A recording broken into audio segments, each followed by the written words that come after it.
എന്നാൽ അതിൻ്റെ ആക്ച്വൽ അവസ്ഥകൾ, that is what is the reason, ഞാൻ എന്തിനാണ് അയാളെ പോയി മീറ്റ് ചെയ്തത്, എന്താണ് സംസാരിച്ചത് എന്നൊക്കെ ഞാൻ പറഞ്ഞുതരാം. നിങ്ങളുടെ എല്ലാവരും മീഡിയാസിൻ്റെയൊക്കെ ട്രാക്ഷൻ കൊണ്ടുവരാൻ വേണ്ടി മാത്രം എൻ്റെ ഫ്രണ്ടിൻ്റെ പേര് അവർ യൂസ് ചെയ്തു.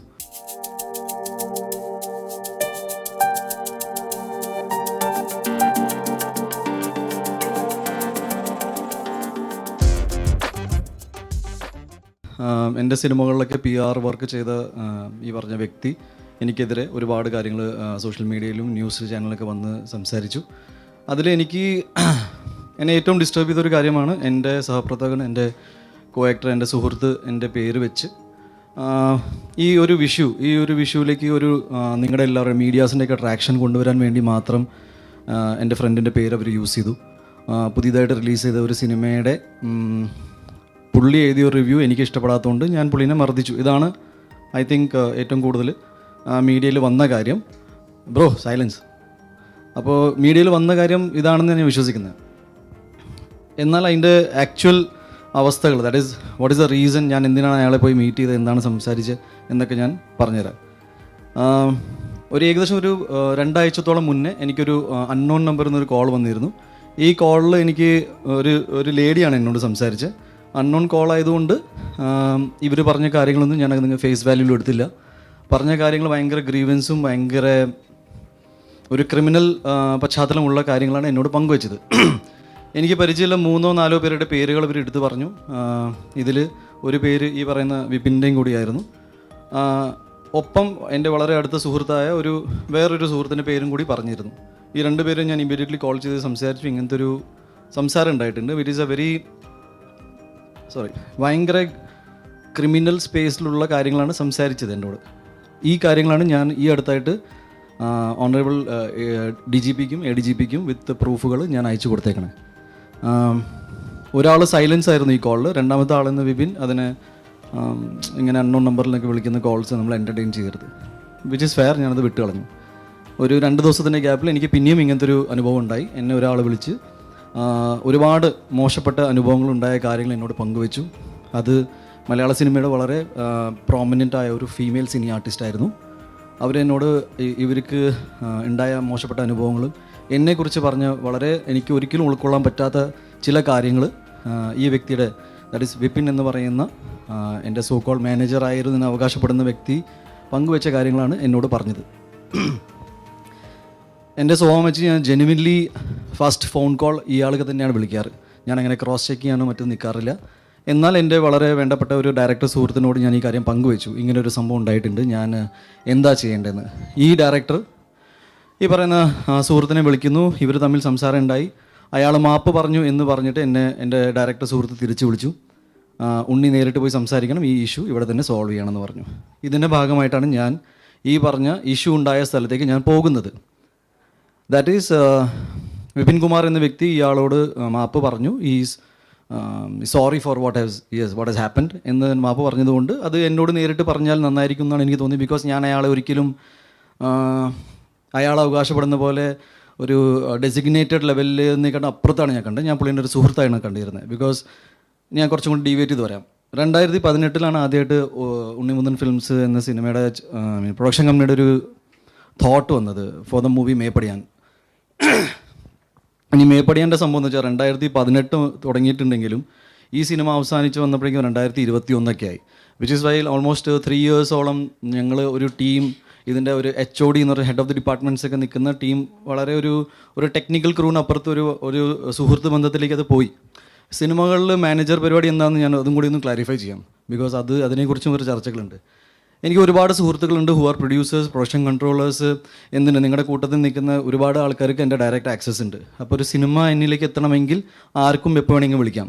ആ കൂട്ടത്തിൽ പെടുന്ന ഒരാളെന്ന നിലയിൽ എൻ്റെ ആദ്യത്തെ സിനിമയിൽ, പ്രൊഡക്ഷൻ കമ്പനിയുടെ ആദ്യത്തെ സിനിമയിൽ 3 വർഷത്തോളം എൻ്റെ ചുറ്റും നിന്നപ്പോൾ എന്നിലേക്ക് പെട്ടെന്ന് ആക്സസ് കിട്ടാനുള്ള സാധ്യത ഇയാളിലൂടെ ഉണ്ടായിരുന്നു എന്ന് സത്യമാണ്. എന്നാൽ അയാളെ ഞാൻ ഓൾറെഡി എൻ്റെ ഫേസ്ബുക്ക് പോസ്റ്റിൽ മെൻഷൻ ചെയ്തിട്ടുണ്ടായിരുന്നു. അങ്ങനെ ഞങ്ങൾ തമ്മിൽ ഒരു അന്തർധാര അല്ലെങ്കിൽ ഒരു ധാരണ ഓൺ പേപ്പർ ഉണ്ടായിട്ടില്ല. ബിക്കോസ് ലെറ്റ്സ് സിനിമയിൽ വളരെ പ്രോമിനൻ്റ് ആയ ഒരു പ്രൊഡ്യൂസറും പ്രൊഡക്ഷൻ മാനേജറും എക്സിക്യൂട്ടീവ് കൺട്രോളായി നിൽക്കുന്ന നിങ്ങൾക്ക് എല്ലാവർക്കും നമ്മുടെ വളരെ പ്രിയപ്പെട്ട ബാദുഷ ചേട്ടനുണ്ട്. പുള്ളി നമുക്ക് കുറേ പ്രൊജക്റ്റുകൾ കൊണ്ടുവരാറുണ്ട്. അപ്പോൾ എനിക്ക് ഒരിക്കലും പുള്ളിനെ എൻ്റെ മാനേജറായിട്ട് കൂട്ടാൻ പറ്റില്ല. പുള്ളി ആ രീതിയില്ല. ഞാനത് എക്സാംപ്ലിഫൈ ചെയ്യണം, വാട്ട് ഇസ് എ സിറ്റുവേഷൻ. അല്ലാതെ എന്നെ ചലഞ്ച് ചെയ്യാൻ പറയില്ല. ഞാൻ അതിൻ്റെ ഒരു മലയാള സിനിമയിൽ ഇനി നടക്കുന്ന അതിൻ്റെ പ്രോട്ടോക്കോൾ. എനിവേസ് ഞാൻ ഈ പറഞ്ഞ ദിവസം ഇയാളെ കാണാൻ പോകുമ്പോൾ വളരെ യാദർശികമായിട്ട് അവിടെ വേറൊരു ഞങ്ങളുടെ കോമൺ ഫ്രണ്ടായ സുഹൃത്ത് അവിടെ ഉണ്ടായി. ഇയാളുമായിട്ട് നിങ്ങൾ ഇന്നലെ ഒരു വീഡിയോ സർക്കുലേറ്റ് ചെയ്ത് കണ്ടു കാണുമെന്ന് വിചാരിക്കുന്നു. അതിൽ വളരെ മാന്യമായിട്ടാണ് ഞാൻ സംസാരിച്ചുകൊണ്ടിരുന്നത്. അതിൽ വേറെ നിങ്ങളെല്ലാവരും അല്ലെങ്കിൽ ഒരുപാട് മീഡിയാസ് അല്ലെങ്കിൽ കുറേ പേര് ആൻറ്റിസിപ്പേറ്റ് ചെയ്യുന്ന അടി ഉണ്ടായിട്ടില്ല. ഇതൊരു അടി കേസായിട്ട് എടുക്കാൻ ബുദ്ധിമുട്ടുണ്ട്, ബിക്കോസ് അടി ഉണ്ടായിട്ടില്ല. ഞാൻ ആവർത്തിച്ചുകൊണ്ട് പറയാണ്, ആസ് എ വ്യക്തി എന്ന നിലയിൽ ഞാൻ ഇതുവരെ എന്നെ എൻ്റെ 22-ാം വയസ്സിലും 21-ാം വയസ്സിലും കണ്ട ആൾക്കാർ ഇവിടെ ഈ കൂട്ടത്തിലുണ്ട്. ചേട്ടാ, നമ്മൾ ആദ്യം പരിചയപ്പെടുമ്പോൾ എനിക്ക് 21 വയസ്സാണ്, ഇന്നിപ്പോൾ എനിക്ക് 38 ഞാൻ പറഞ്ഞു എന്ന് ഞാൻ നുണ പറയാറില്ല. മാത്രമല്ല, എനിക്ക് ചെയ്ത കാര്യങ്ങൾ സമ്മതിക്കാനും മടിയില്ല. അന്ന് ഉണ്ടായ കാര്യങ്ങൾ ഇത്രയേ ഉള്ളൂ. ഇയാൾ വരുന്നു, ഞാൻ ഒന്നുകൂടി റിപ്പീറ്റ് ചെയ്യാം, ഇയാൾ വരുന്നു. പുള്ളി ചെയ്ത കാര്യങ്ങൾ നമുക്ക് പൊറുക്കാൻ പറ്റാത്ത കാര്യങ്ങളായതുകൊണ്ട് ഒരു സുഹൃത്ത് എന്ന നിലയിൽ എനിക്ക് അറിയണമെന്നുണ്ടായിരുന്നു എന്ത് അവസ്ഥയിലാണ് ഇയാൾ ഇത്രയും മോശപ്പെട്ട കാര്യങ്ങൾ നമ്മളെക്കുറിച്ച് സംസാരിക്കുന്നത്. എൻ്റെ സുഹൃത്തായ മറ്റേ ഡയറക്ടർ പറഞ്ഞു ഇയാൾ ഓൾറെഡി അപ്പോളജറ്റിക് ആണെന്ന്. ഒരു ഹീറ്റഡ് ആർഗ്യുമെൻ്റിൻ്റെ ഭാഗമായിട്ട് ഇയാളോട് കൂളിംഗ് ഗ്ലാസ് എന്ന് വെച്ചാൽ ഞാനിപ്പോൾ ഇവിടെ നിങ്ങളോട് മുന്നിൽ കൂളിംഗ് ഗ്ലാസ് ഇരുന്ന് സംസാരിച്ച് കഴിഞ്ഞാൽ you will feel insulted, because ഞാനൊരു സീരിയസ് കാര്യം സംസാരിക്കാൻ വരികയാണ്. നിങ്ങൾ ആ സൈക്കോളജിക്കൽ സാധനം മനസ്സിലാക്കുന്നെന്ന് ഞാൻ വിചാരിക്കുന്നു. എനിവേസ്, ഒരു ഹീറ്റഡ് ആർഗ്യുമെൻറ്റ് ഞാൻ ഈ കൂളിംഗ് ഗ്ലാസ് വലിച്ചെറിഞ്ഞു. സത്യമാണ്. പുള്ളി പേടിച്ചിട്ട് കുറച്ച് നേരത്തിന് കരഞ്ഞിട്ട് പുള്ളി മാപ്പ് പറഞ്ഞ് പോയി. ആ കൂട്ടത്തിൽ അവിടെ ഉണ്ടായ ഞങ്ങളുടെ വളരെ കോമൺ ആയ ഒരാൾ, പുള്ളിക്ക് ഈ വിഷയം എന്താണെന്ന് പോലും അറിയാത്ത ഒരാളാണ്. അത് പോലീസിൻ്റെ അടുത്ത് മൊഴി പറഞ്ഞിട്ടുണ്ട്. പുള്ളി പറഞ്ഞ മൊഴിയിൽ ഞാൻ മനസ്സിലാക്കുന്നത് സത്യസന്ധമായിട്ട് പറഞ്ഞ കാര്യങ്ങളാണ്. ഒരു കുറ്റം ഇയാളുടെ ഭാഗത്തു നിന്നായിട്ടുണ്ട്, അത് പുള്ളി സമ്മതിച്ചു. അത് ഉണ്ണിയോട് ഞാൻ ആകെ ചോദിച്ചത് ഒരു റിട്ടേൺ അപ്പോളജിയാണ്. എന്താണെന്ന് വെച്ചാൽ ഇതിൽ ഉണ്ടായ പ്രോബ്ലംസ് എല്ലാം എനിക്ക് ഭാവിയിൽ ബുദ്ധിമുട്ടുണ്ടാക്കുന്ന പ്രോബ്ലംസാണ്. അപ്പോൾ എന്നെ ഇതിൽ നിന്ന് ഒഴിവാക്കി തരണം എന്ന് മാത്രമാണ് പറഞ്ഞത്. മാത്രമല്ല, ഇനി അങ്ങോട്ട് നമുക്ക് മുന്നോട്ട് ഒരുമിച്ച് വർക്ക് ചെയ്യാൻ പറ്റില്ല, ബിക്കോസ് ഒരു ടെക്നീഷ്യൻ ലെവലിൽ മാത്രമല്ല ഒരു വ്യക്തി എന്ന നിലയിൽ എനിക്ക് പുള്ളിയോടൊപ്പം വർക്ക് ചെയ്യാൻ ബുദ്ധിമുട്ടാണ്. എന്നാൽ ഇതൊരു പബ്ലിക് ഡൊമൈനിൽ പോയിട്ട് പുള്ളിനെ ഡിഫെയിം ചെയ്യാനോ മറ്റു കാര്യം ചെയ്യാനോ നമ്മൾ നിൽക്കുന്നുണ്ടായിരുന്നു, ബിക്കോസ് ഞങ്ങളെല്ലാവരും സുഹൃത്തുക്കളാണ് ആയിരുന്നു എന്ന് പറയാം.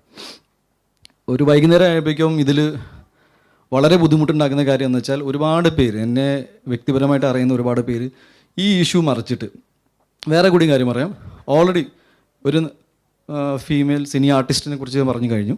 ഓൾറെഡി എനിക്ക് തോന്നുന്നു ഒരു 2-3 മാസം മുന്നേ തന്നെ വളരെ പോപ്പുലറായ വേറെ ഫീമെയിൽ സിനി ആർട്ടിസ്റ്റ് ഫെഫ്കേലോ എവിടെയോ ഒരു കംപ്ലയിൻറ്റ് ഇയാൾക്കെതിരെ എതിരെ ഉണ്ട്. അപ്പോൾ ഇതൊരു റിപ്പീറ്റഡ് ഒഫൻസാണ്. എന്ന് വെച്ചാൽ ഞാൻ പറഞ്ഞു വന്നത് ഫേസ് വാല്യൂവിൽ ഒരാൾ പറഞ്ഞ കാര്യങ്ങൾ, ദാറ്റ് ഈസ് എൻ്റെ അടുത്ത സുഹൃത്തായ ടോയിനോടെ പേര് പറഞ്ഞിട്ട് ഞാൻ ഇയാളുടെ സിനിമയെ മോശപ്പെട്ട രീതിയിൽ സംസാരിച്ചു അടിച്ചു എന്നൊക്കെ പറഞ്ഞാൽ ഇത് കംപ്ലീറ്റ്ലി ഒറിജിനൽ ഇഷ്യൂന്ന് ട്രാക്ഷൻ മാറ്റാൻ വേണ്ടി മാത്രം ഉണ്ടാക്കിയൊരു കഥയാണ്. എൻ്റെ പ്രോബ്ലം എന്താണെന്ന് വെച്ചാൽ ആക്ച്വൽ ഇഷ്യൂ ആരും ഇതുവരെ ഡിസ്കസ് ചെയ്തിട്ടില്ല. ഞാൻ എന്തിനാണ് ഇയാളോട് സംസാരിക്കാൻ പോയത്, എന്താണ് എനിക്ക് ഇഷ്യൂ ഉണ്ടായത്. എനിക്ക് തോന്നുന്നു ഞാൻ ഒരാളുമായിട്ട് വഴക്കുണ്ടാക്കുന്നതിൽ ഒരു ന്യൂസ് വാല്യൂ ഇല്ലാത്തതുകൊണ്ട് ഡെഫിനറ്റ്ലി ഒരു 2 താരങ്ങൾ തമ്മിൽ ഫൈറ്റ് ഉണ്ടാക്കി കഴിഞ്ഞാൽ കുറച്ചും കൂടി രസകരമായിരിക്കും. ഞാൻ മനസ്സിലാക്കിയത് ഇയാൾക്ക് ഏതെങ്കിലും രീതിയിൽ നമുക്ക് ലീഗലി ഫൈറ്റ് ചെയ്യണമെന്ന്, അല്ലെങ്കിൽ ഈ സോഷ്യൽ മീഡിയയിൽ ഇരുന്നിട്ട് എൻ്റെ വ്യക്തി ജീവിതത്തെക്കുറിച്ചും എൻ്റെ മാനസികാവസ്ഥയെക്കുറിച്ചും എൻ്റെ സിനിമാ ജീവിതത്തെക്കുറിച്ചും ഞാൻ എന്ന വ്യക്തിയെക്കുറിച്ചും ഇങ്ങനെ നോൺ സ്റ്റോപ്പ് ഡിഫെയിം ചെയ്യാനുള്ള കാര്യങ്ങൾ എന്താണെന്ന് എനിക്ക് മനസ്സിലായിട്ടില്ല. ഇതുവരെ ഒരു ഇഷ്യൂ എന്താണെന്ന് പുള്ളി അഡ്രസ്സ് ചെയ്തിട്ടില്ല. ഞാൻ പറഞ്ഞു വന്നത് കംപ്ലീറ്റ്ലി ഫാബ്രിക്കേറ്റഡ് ആണ്. പറഞ്ഞ ഓരോ കാര്യങ്ങളും ഞാൻ നിഷേധിക്കുന്നു. എന്നെ സംബന്ധിച്ച് നടന്ന കാര്യങ്ങൾ ഇതാണ്. ഇതൊരു വളരെ മോശപ്പെട്ട കാര്യം പുള്ളിയുടെ ഭാഗത്ത് നിന്ന് ഉണ്ടായതുകൊണ്ട് അത് വിത്ത് പ്രൂഫ് പിടിക്കപ്പെട്ടു. ഇനി ഞാൻ ഈ പറയുന്ന ആൾക്കാർ ആരാണ്, ചുമ്മാ നിങ്ങളുടെ മുന്നിൽ ഒരു മലയാളം ഫിലിം ഇൻഡസ്ട്രിയിലെ ടോപ്പ് എന്താ പറയുക ഏറ്റവും പ്രോമിനൻ്റ് ആയ ഹീറോയിൻസിൻ്റെ പേര് വെച്ചിട്ട് ഞാൻ ഇവിടുന്ന് ഇറങ്ങി പോകുന്നില്ല. നിങ്ങൾക്ക് വേണമെങ്കിൽ ഇവിടെ ഇരുന്നിട്ട് അമ്മ അസോസിയേഷനിലേക്കും ഫെഫ്കയിലേക്കും ഫോൺ വിളിച്ച് ചോദിക്കാം ഇങ്ങനത്തെ പരിപാടി ഉണ്ടായിട്ടുണ്ടോ എന്ന്. ഞാൻ ഇപ്പോഴും പറയാണ്, you can cross check right now.